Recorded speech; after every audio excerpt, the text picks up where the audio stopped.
조갑제 TV 시청자 여러분, 우리나라 역사를 배울 때 여러분 이런 첫 문장으로 배우지 않았습니까?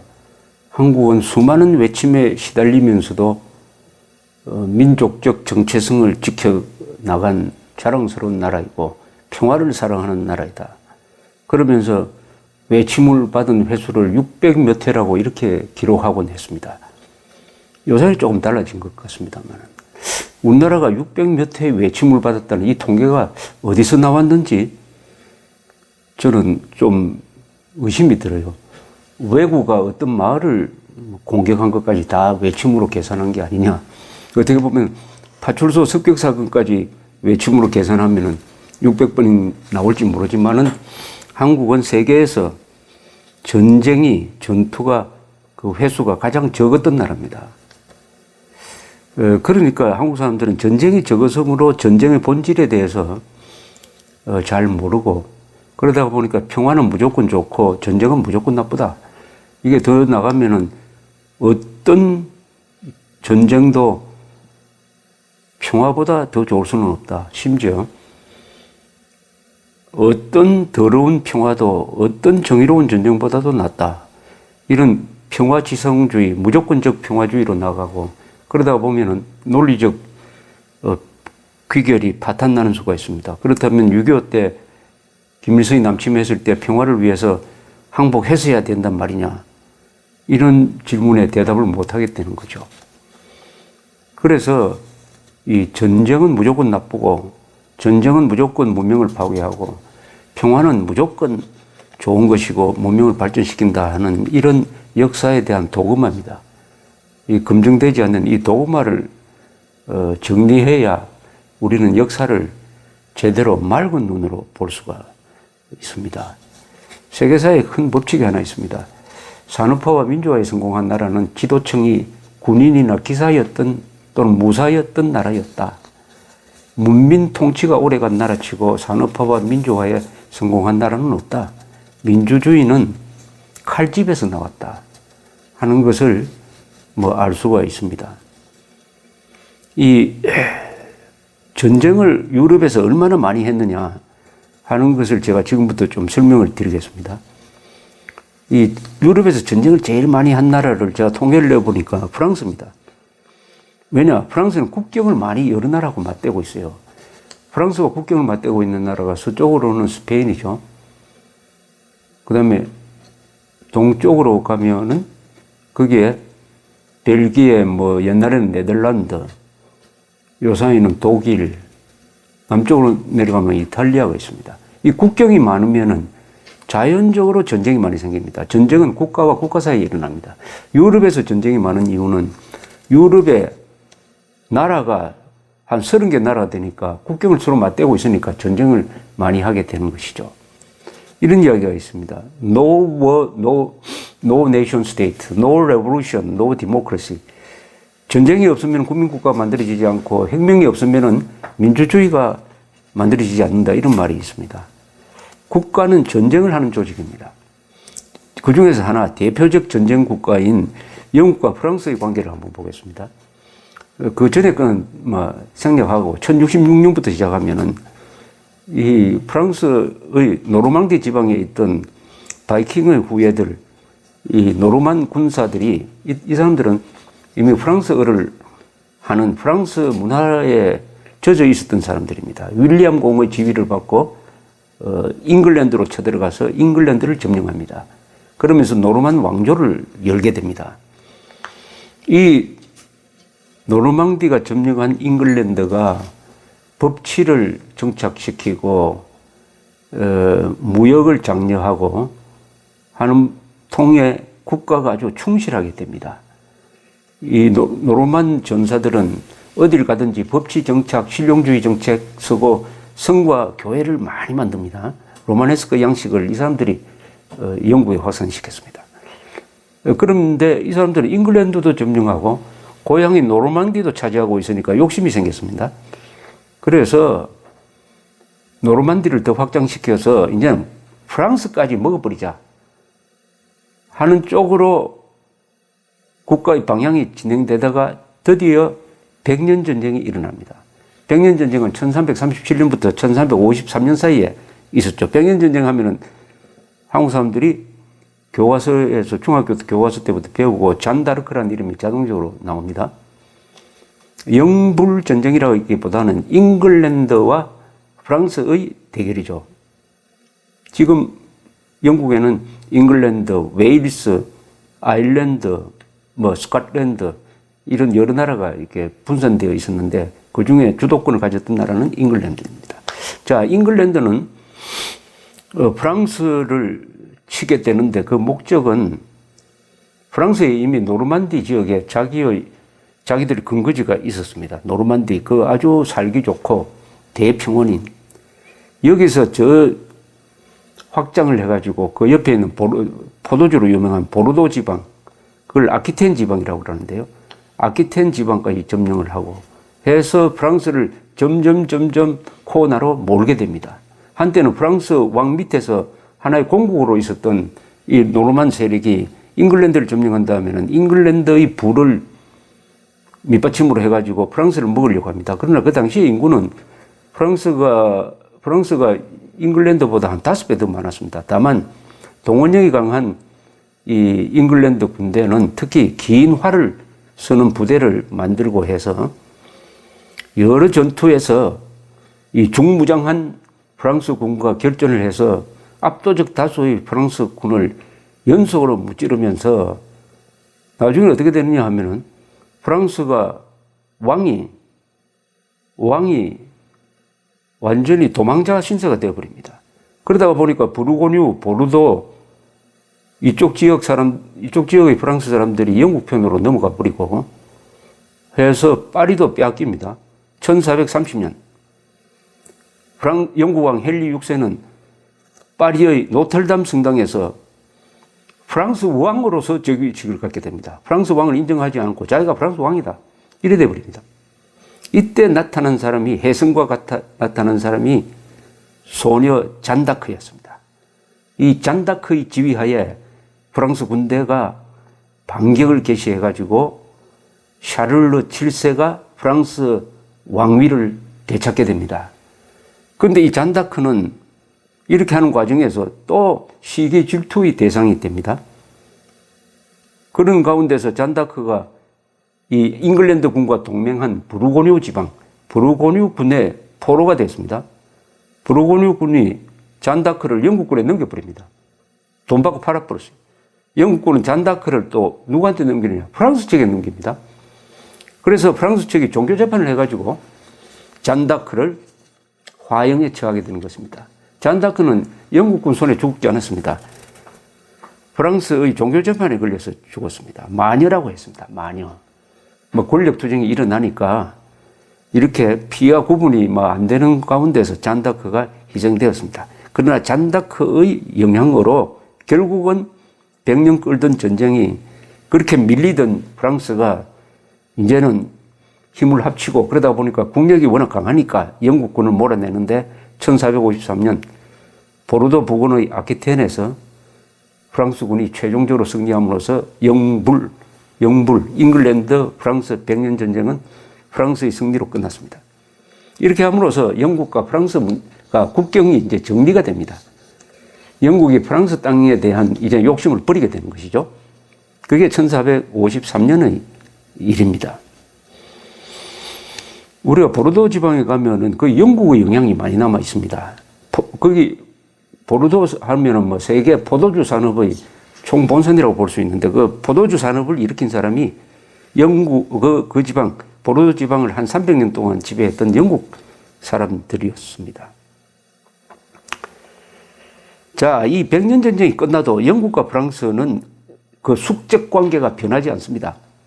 17세기에 들어가면 루이 14세가 등장해가지고 70년 동안 재위하면서 평창 정책을 펴니다.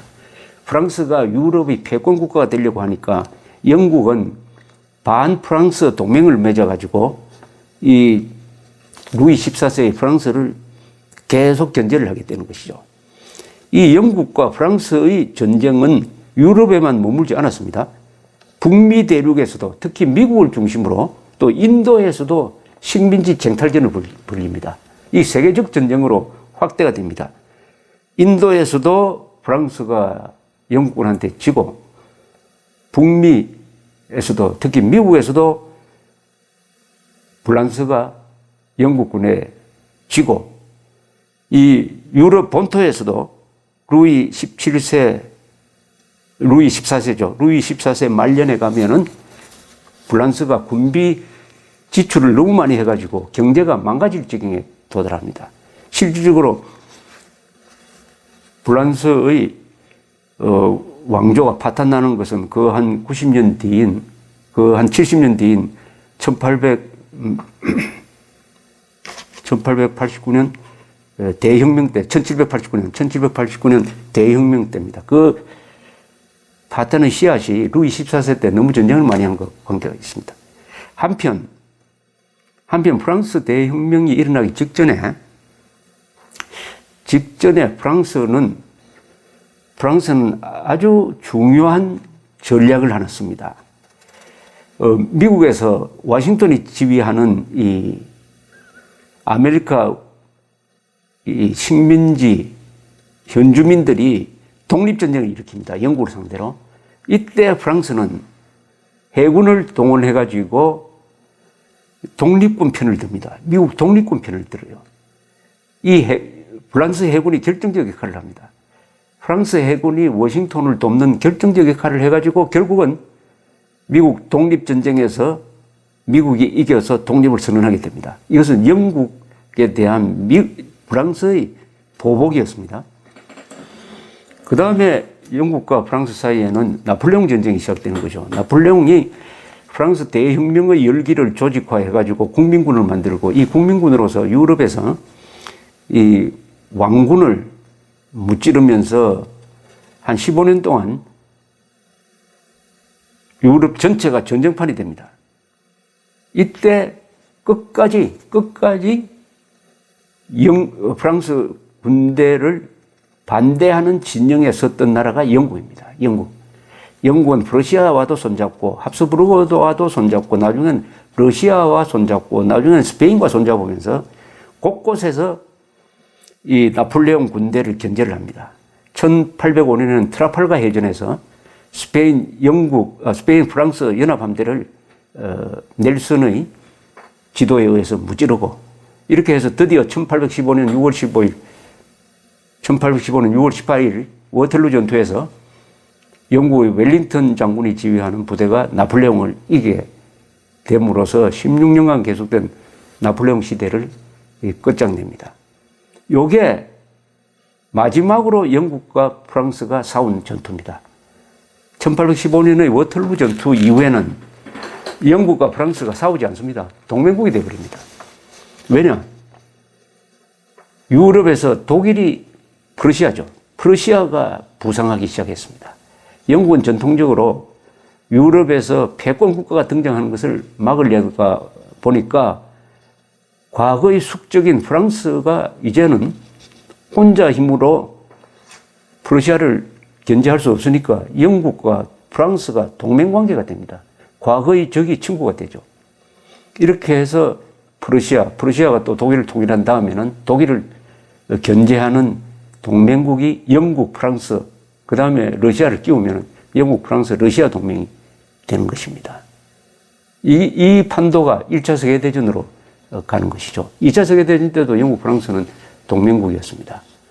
이 영국과 프랑스가 이렇게 오랫동안, 한 800년 동안 전쟁하다가 막판에 와가지고 친구가 되었습니다. 이 가장 전쟁을 많이 한 나라가 프랑스인데, 그러면 그 전쟁한다고 프랑스는 그 찬란한 문화는 언제 발전시켰느냐? 이렇게 아마 의아해 하실 것입니다. 그런데 전쟁을 많이 한 나라가 또 예술과 문화를 많이 발전시킵니다. 전쟁하는 중에도 예술과 문화와 인간의 삶은 계속되어야 하는 것입니다. 또 전쟁과 전쟁 사이에 평화의 시기가 있으면은 그때 또 집중적으로 문화예술을 발전시킵니다. 이 참 묘한 관계입니다. 이 전쟁이라는 것은 어느 나라의 국력을 총동원합니다. 동시에 그 나라가 가지고 있는 사람들의 정신력을 고양시킵니다. 그렇게 되면 이게 행정도 발전하고 군대도 발전하고 과학기술도 발전하고 문화예술도 발전합니다. 여러분 파리를 여행을 해보시면은 그 화려한 루브르 박물관의 예술품을 보고 감탄하시지만 거기서 조금 한 몇백 미터만 걸어가면은 거기에 앵발리드라는 군사박물관이 있습니다. 그 군사박물관에 들어가 보면 정신이 번쩍 들죠. 온통 대포고 군기고 칼이고 프랑스가 곳곳에서 싸워서 이겼던 것을 기념하는 군사박물관이 거대하게 있고 그 한복판에 나폴레옹 무덤이 있습니다. 앵발리드로 상징되는 전쟁 군사력, 루브르 박물관으로 상징되는 문화예술, 이게 프랑스의 국력이죠. 국력입니다. 프랑스는 결코 문화예술의 나라가 아니죠. 전쟁을 가장 많이 한 나라입니다. 이 나라가 발전 단계에 있을 때도 전쟁을 많이 하는 게 특징입니다. 프랑스의 전성기는 루이 14세 때, 14세와 나폴레옹 시절인데 약 90년 동안 전쟁으로 영일이 없었습니다. 프루시아도 1860년에 독일을 통일한 다음부터는 계속 전쟁을 일으켜서 1차 대전, 2차 세계대전을 일으키고 그렇게 해서 패전국이 되었더니 금방 또 세계 최고의 수출 국가로 체력이 회복되고 해서 지금은 독일 경제가 유럽을 먹여 살린다고 해도 과언이 아닐 것입니다. 스웨덴은 이란 나라는 노벨상을 지금 제정하니까 평화의 나라라고 알려져 있지만 이 나라도 한때 군사강국이었는데 사실은 덴마크의 속국으로 한 126년 동안 눌려 지냈던 나라입니다. 그러다가 1523년에 독립전쟁을 일으켜서 독립을 쟁취를 했는데 그때부터 이제 스웨덴이 이 강군을 건설하게 됩니다. 그러니까 덴마크도 지금은 평화의 나라로 알려졌지만 옛날부터 덴마크 바이킹은 싸움 잘하기로 유명했던 나라입니다. 이 덴마크는 북해 연안의 강자였습니다. 그래서 덴마크 치하에서 벗어난 스웨덴 사이에는 1563년에서 1679년 사이에 115년 동안 6번이나 전쟁을 합니다. 6번.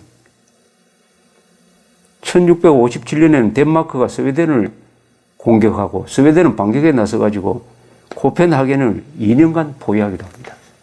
이렇게 앙숙이었던 덴마크와 스웨덴은 지금은 친구처럼 잘 지냅니다. 잘 지냅니다. 그러면 한일 간은 이거 어떻게 된 거냐?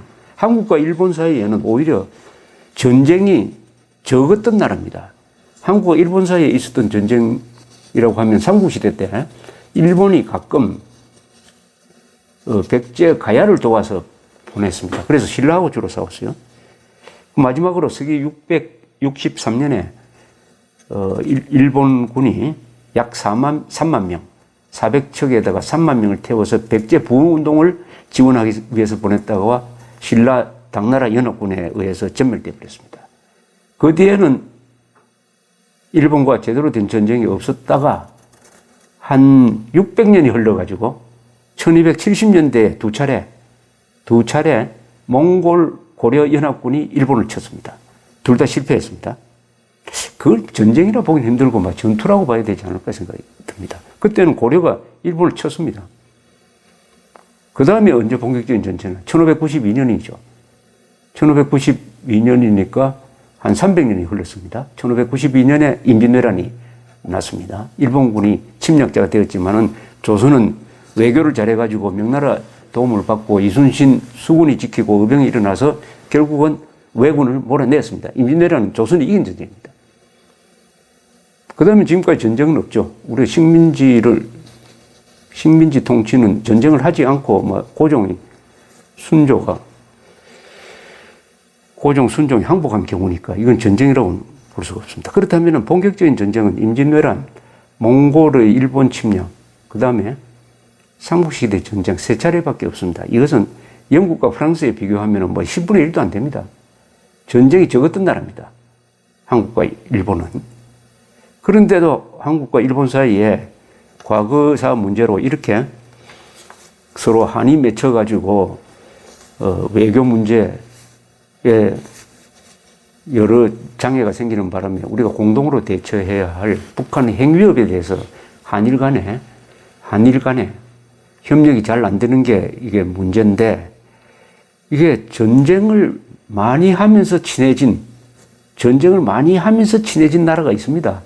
스웨덴, 덴마크, 영국과 프랑스와 독일 간의 관계, 그렇지 않습니까? 그러니까 그런다 한일과는 거기에 비하면 전쟁을 적게 한 나라예요. 전쟁을 적게 한 나라입니다. 물론 최근의 식민지 경험을 이야기하면은 한이 맺히니까 아예 막 한국이 쳐들어가 가지고 대마도를 점령하면은 화가 풀릴지 모르겠습니다. 그런데 외교 관계를 그렇게 할 수는 없는 것이니까 전쟁은 전쟁이고 평화는 평화고 이렇게 좀 사무적으로 냉정하게 정리를 해가지고 오늘날 한일 관계는 어디에서 공통점을 찾아야 되느냐 하면은 그것은 북한 핵 위기로부터 한국과 일본이 공통으로 가지고 있는 자유민주주의 체제를 지켜내는 것입니다. 자유민주주의 체제는 바로 시장 경제를 가능하게 하는 체제고, 시장 경제가 가능해지면은 한 개인의 자유와 인권과 평등, 재산, 생명을 지켜낼 수 있는 것이죠. 그러니까 한국과 일본 사이에는 세계사적 기준의 계산으로는 전쟁이 가장 적었던 두 나라다. 전쟁이 가장 적었던 두 나라니까 너무 과거의 원한에 사로잡혀서는 안 되겠다. 과거와 싸우다가는 오늘과 미래를 잃게 된다. 이런 관점에서 많이 싸우다가 서로 친해진 영국과 프랑스, 영국과 독일, 스웨덴과 덴마크의 사례를 말씀드렸습니다. 감사합니다.